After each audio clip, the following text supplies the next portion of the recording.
Now, quickly discuss about that very important topic and the very basic topic, that is fever. Very briefly discussing.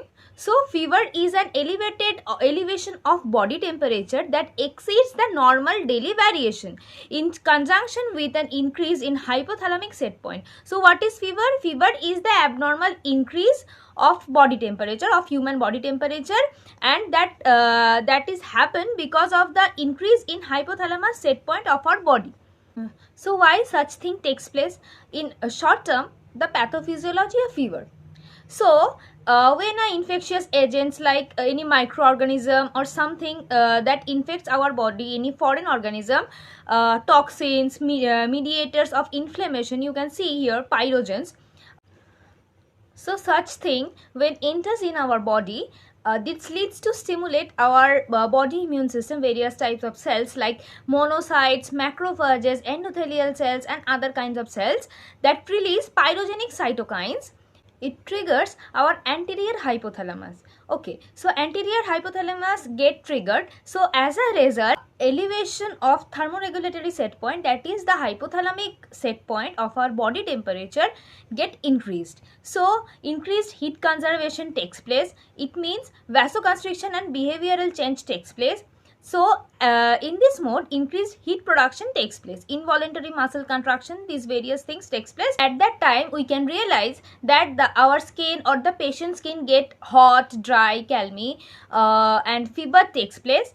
So here the types of fever. So number one, I am going to discuss about continued fever. So continued fever, you can understand from the name, that is continued fever when the fever is going in a constant way, or the temperature is going through the whole day or for particular some time in a continuous level, like 99.7, 100 degree Fahrenheit, this kind of, it's a constant graph. So at that time we will say that continued fever. After that we are going to discuss about from the first one, that is intermittent fever. By the graph you can understand the temperature goes upward. It means the hyperthermia takes place, and then a decrease in temperature takes place, and throughout the day the graph is getting continued, like it goes above and comes to the normal point. The sudden decrease and sudden increase of fever takes place here in the intermittent fever. The next one you can see that remittent fever, that is the graph is always above the normal temperature level. Here is a red line denoting the normal temperature, and it throughout the day or throughout a particular time it always remains above the normal temperature. So it is the remittent fever. We have already discussed about the continued fever, and the last one is relapsing fever. You can see here that the temperature remains above to the normal temperature, and once a day it touch the normal temperature level in our body, and then after that it again go to the above level of our normal body temperature. Okay, so these are the types of fever. So every one of us is familiar to this gadget, that is sphygmomanometer, via which we measure our blood pressure manually. So it is a very important thing to be asked in practical exam in Viva. So let's quickly discuss about the parts of sphygmomanometer. So you can see here the cuff. The cuff is that holds that put in the brachial artery generally. The next part is air tube. The air tube, you can see that the pipe like portion is called air tube. The next one is the bulb. Bulb is that we press during measuring the blood pressure. The next one you can see that this key type thing, that is called valve, via which we can control the manometer. Manometer, what you can see that this watch like structure, manometer in where the blood pressure is showing during the measurement of blood pressure. Now the precautions or the points you should keep in your mind while you are taking blood pressure.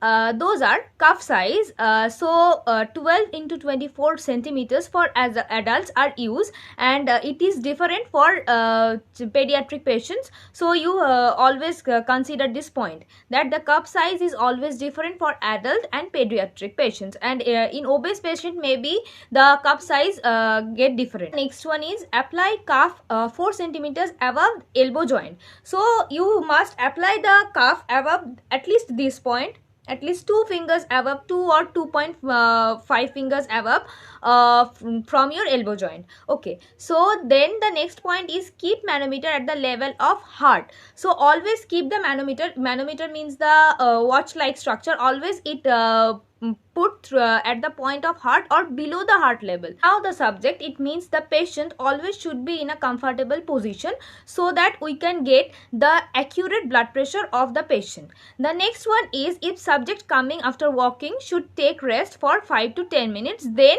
take BP to avoid effect of sympathetic stimulation. As we all know that walking may increase our heart rate and also lead to increase our blood pressure.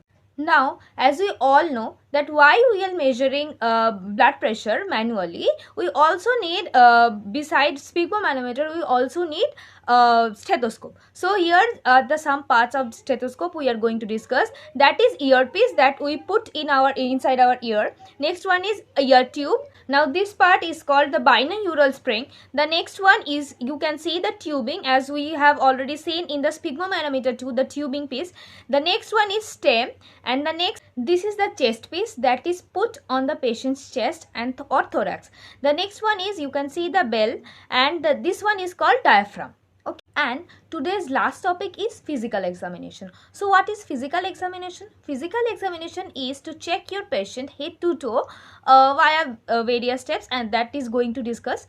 So these are the steps of physical examination, that is inspection, palpation, percussion and auscultation. So what is inspection? Via the name you can understand that is inspection also can be called that is observation. So inspection is to check superficially the color of your patient, if any skin lesions, rashes are present or not, the texture of your patient's skin, these kind of things are called inspection. So the next one is palpation. Palpation to validate your inspection. Palpation is via palpate the various organs or various parts of our body via fingers. So this is palpation. The next one is percussion. Percussion is all about to recognize, listen the internal organ sound by using your hands and fingers. Okay, so this is percussion to locate any abnormality, density of your patient's organ or presence of any mass, these kind of things. Okay, and last slide of today's discussion is the abdominal exam. So while we are going to do abdominal examination, we must remember the steps. That is, first is inspection, the next one should be and must be the auscultation, the third one will be percussion, and the fourth one will be palpation. Because if during the abdominal examination, if you do the percussion and palpation before the auscultation, so each may lead to the alteration of the frequency of our bowel sound or the peristaltic sound. Okay, so this point you must remember while are you going to do physical examination as well as abdominal examination. And thank you for today's session, and wait until the next session. Thank you.